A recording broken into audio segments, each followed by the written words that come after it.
যেহেতু ইতিমধ্যে তোমালোকৰ SSC GD এক্সাম ষ্টাৰ্ট হৈ গৈছে 27 এপ্ৰিলৰ পৰা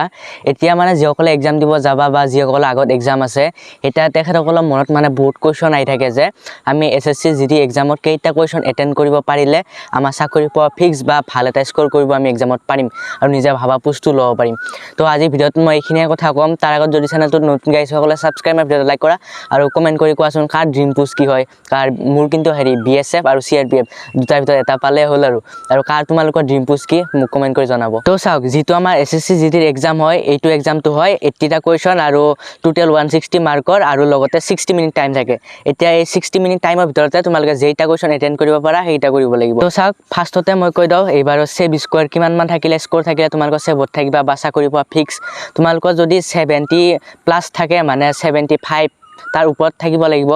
70 ৰ ওপৰত ধৰা 74 5 এনকে যদি তাৰ ওপৰত থাকে তেতিয়ালে তোমালোকৰ চাকৰি পোৱাটো ক'ব গলে এটা খাটাং 90% চান্স আছে তোমালোকে চাকৰিটো পাবা কিন্তু এবাৰ অলপমান পুশ কম আছে যাৰ কাৰণে অলপ হলেও ৰিস্ক থাকি যায় কিন্তু যদি তোমালোকৰ 75 ৰ ওপৰত থাকে তেতিয়া তোমালোকৰ 100% চাকৰি পোৱা চান্সটো থাকি যায় যদি 75 ৰ তলত থাকে মানে তেতিয়া মানে 70 ৰ ওপৰত 75 ৰ মাজত যদি থাকে অলপমান ৰিস্কটো থাকি যায় হলেও পোৱা চান্স অলপমান আছে কিন্তু যদি 75 ৰ ওপৰত থাকে তেতিয়ালে তোমালোকৰ 100% চান্স এটা হৈ যায় যে তোমালোকৰ চাকৰি পোৱাটো ফিক্স তো এতিয়া যদি মই ক'ব যাও তোমালোকে কেইটা কোৱেশ্চন এটেন্ড কৰিলে তোমালোকৰ সেভ স্কোৰ থাকিব আৰু কেইটা কোৱেশ্চন এটেন্ড কৰিব পাৰিলে তোমালোকৰ চাকৰিটো ফিক্স হ'ব চাওক এটা কোৱেশ্চন যেহেতু 2 মাৰ্কৰ তো তোমালোকে যদি 30টা কোৱেশ্চন এটেন্ড কৰা তেতিয়ালে তোমালোকৰ হ'ব 60 মাৰ্ক পাবা আৰু তাৰ ভিতৰত 30টা ভিতৰত দুটা তিনটাটো ভুল যাবই তো সেই কাৰণে মই যদি ক তোমালোকে যদি 40টা কোৱেশ্চন যদি এটেন্ড কৰিব পাৰা 40টা কোৱেশ্চন আৰু 40টা কোৱেশ্চনত তোমালোকে 80 মাৰ্কস পাবা 80 মাৰ্কসৰ ভিতৰত ধৰা 2-3টাটো ভুল যাবই ধৰা তোমাৰ 75 মান থাকি গল তাৰপিছত নৰমালাইজেশনত অলপমান বাঢ়িল 2-4 মান তো হেনকে তোমাৰ 80 ওচৰা বা 80 মান থাকি যাব টুক্কা মাৰি ল টুক্কা মাৰিও তোমালোকে 20-25 নম্বৰ এটা উঠাই দিব পাৰিবা যে তোমালোকে 40টা কোৱেশ্চন কাৰেক্ট এটেন্ড কৰিব পাৰা বা 35টাও এটেন্ড কৰিব পাৰা আৰু যদি টুক্কা মাৰি 20 মান উঠাই দিয়া পাৰা তেতিয়া তোমালোকৰ 100% সিলেকশন হ'ব আৰু ধুনীয়া এটা স্কোৰত তোমালোকে থাকি যাব তো চাওক মই 40টা কোৱেশ্চন কিয় কৈছো 40টা কোৱেশ্চন এটেন্ড কৰিব পাৰিলে তোমালোকৰ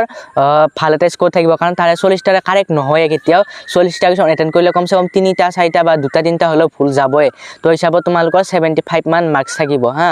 এই হিচাপত থাকিলে তোমালোকৰ টুক্কা মাৰি ধৰা আৰু 20-25 মান উঠাই দিলা 20 ধৰা 75 প্লাস যদি থাকে আৰু লগতে 20 তোমালোকে নিজে ভাবিছো এটা কিমান হ'ল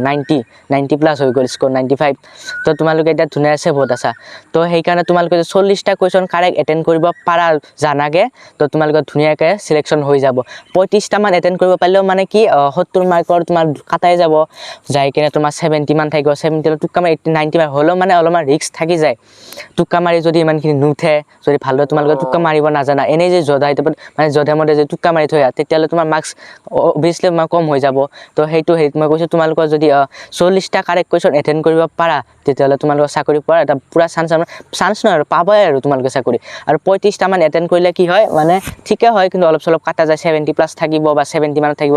আৰু ধৰা অলপমান মানে ইফালে হৈ কেনে অলপমান মাৰ্কস বাঢ়িব বা অলপমান অলপ মনত ভয়টো থাকি যায় সেইকাৰণে মনত কোনো চিন্তা নাথাকে অলপমান ভয় নাথাকে যদি তোমালোকে 40টা কোৱেশ্চন এটেন্ড কৰিব পাৰা তোমালোকে পুৰা সেভ থাকিবা মনত কোনো একো চিন্তা একো ডাউটে নাথাকে যে তোমাৰ সিলেকশন নহব নেকি এইবিলাক একো চিন্তা নাই আৰামছে তোমালোকৰ ফিজিকেলৰ কাৰণে ৰেডি হৈ থাকিব পাৰিবা মেডিকেলৰ ৰেডি হৈ থাকিবা একো চিন্তাই নাথাকিব কিন্তু তোমাৰ যদি 35টা মান এটেন্ড কৰিব পাৰা তোমালোকৰ মানে কি অলপমান সন্দেহ থাকি যায় হ'ব নে নহব বহুত কাটা যায় নেকি কিন্তু তোমালোকে 40টা কোৱেশ্চন এটেন্ড কৰিব পাৰিলে হেতু সন্দেহ আহিলেও কিবা মই 40টা এটেন্ড কৰি থৈ দিছো কেইটা ভুল যাব 4টা ভুল যাব 3টা ভুল যাব হলো মোৰ 70 বা 70 প্লাস থাকিয়ে যাব থাকি গলে মই টুক্কা যিখিনি মাৰি মোৰ 20 মাৰ্ক 15 মাৰ্ক আৰামছে আহি যাব হেনকে আহিলে তোমাৰ 80-90 স্কোৰ আৰামছে হৈ তো হেনকে তোমাৰ মনত সেভ মানে তোমাৰ বেটাৰ ফিল কৰিবা আৰু কোন ধৰণৰ তোমাৰ সিলেকশনৰ কাৰণে অলপ মনত ডাউট নাহে আৰু হেতু টুক্কা মাৰতে তোমালোকে সাৱধানে টুক্কা মাৰিবা কাৰণ 0.25 নেগেটিভ মাৰ্কিং আছে 4টা কোৱেশ্চন ভুল গলে 1 নম্বৰ কাটা যাব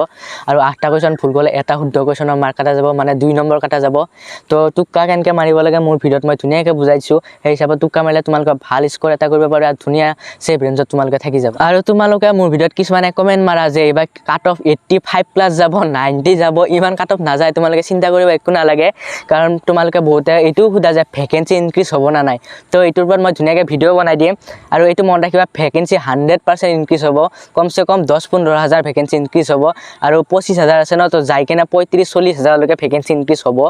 পাৰিলে আৰু বেছিও হ'ব পাৰে 40,000 50,000 45,000 ইমানমান যাব পাৰে কিন্তু হলৰ যিটো মিনিমাম সেইটো মই কৈছোঁ 35,000 পৰা 40,000 মান ভেকেঞ্চি আৰামছে ইনক্ৰিজ হ'ব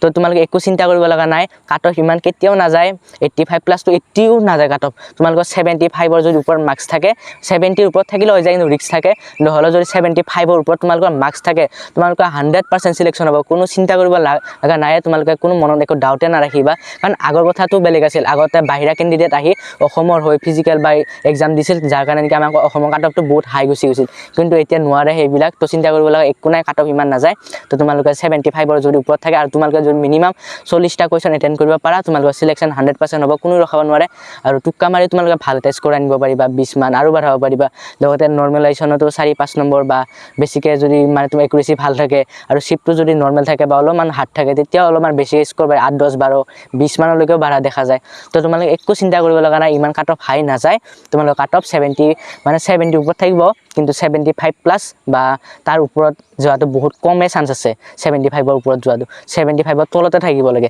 হ'লেও ৰিস্ক থাকে তোমালোকৰ যদি 75ৰ ওপৰত স্ক'ৰ থাকে তো কোনো চিন্তা কৰিব লগা নাই তলত থাকিলেও ইমান এটা ভাবি নাথাকিবা যি হয় হ'ব তো গাইছ আজি ভিডিঅ'টো ইমান আছিল কেনেকুৱা পালে চাই জনাব এণ্ড চেনেলটো নতুন গাইছ সকলে ছাবস্ক্ৰাইব মানে ভিডিঅ' লাইক কৰা তো বাই বাই বেলেগ ভিডিঅ' লগ পাইছোঁ তোমালোকৰ ড্ৰিম পোষ্ট কি সেইটো মোক কমেণ্ট কৰি